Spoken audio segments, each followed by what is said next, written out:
આખા સિટીમાં 1 ડે 1 રોડનું અમે લગભગ 1 મહિનાથી કરી રહ્યા છીએ. એમાં સાફ સફાઈ, ડિવાઈડર ક્લિનિંગ, ગાર્ડનની ક્લિનિંગ, દબાણની નિકાલ, માર્જિનમાં કોઈ દબાણ હોય તેને પણ માર્ક કરીને ફ્યુચરમાં નિકાલ, આ બધું કામગીરી અત્યારે કરવામાં આવી રહ્યા છે. મૂળ હેતુ આ છે કે સિટીને તમામ રોડ્સને પબ્લિક માટે ફૂટપાથ ચાલવા માટે ઉપયોગી થાય, રોડમાં ગાડીઓ ચાલવા માટે ઉપયોગી થાય અને બિનજરૂરી જે પાર્કિંગ કર્યું છે એના માટે નજીકના કયા પ્લોટ છે ત્યાં પાર્કિંગ માટે થઈ શકે એ આઈડેન્ટિફાઈ કરવી અને વીએમસીની અંદર જે કામગીરી કરી રહ્યા છે એના સાથે સાથે વડોદરાની પબ્લિકને પણ અમે જોડવા માંગીએ છીએ. જોડવાનું શરૂ કરી દીધી છે. સ્થાનિક લોકોનો બહુ પોઝિટિવ રિસ્પોન્સ છે. એને લઈને પણ આવનારા દિવસોમાં અને આ એક સ્વચ્છતા કેમ્પેન તરીકે એને આગળ લઈ જવા માટે અમે હટાવી રહ્યા છે. જે પણ માર્જિનની બહાર રોડ ઉપર દબાણ છે, ઇલીગલ દબાણ છે, બધા દૂર કરવામાં આવશે અને આ એક મેન્ટાલિટીમાં ચેન્જ લાવવાની એક પ્રયત્ન છે. આપ જોઈ શકો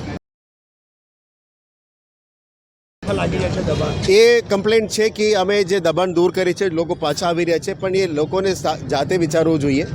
કાયદાની પાલન એમને પણ કરવું જોઈએ. કાયદા બધા માટે એક સરખું છે એટલે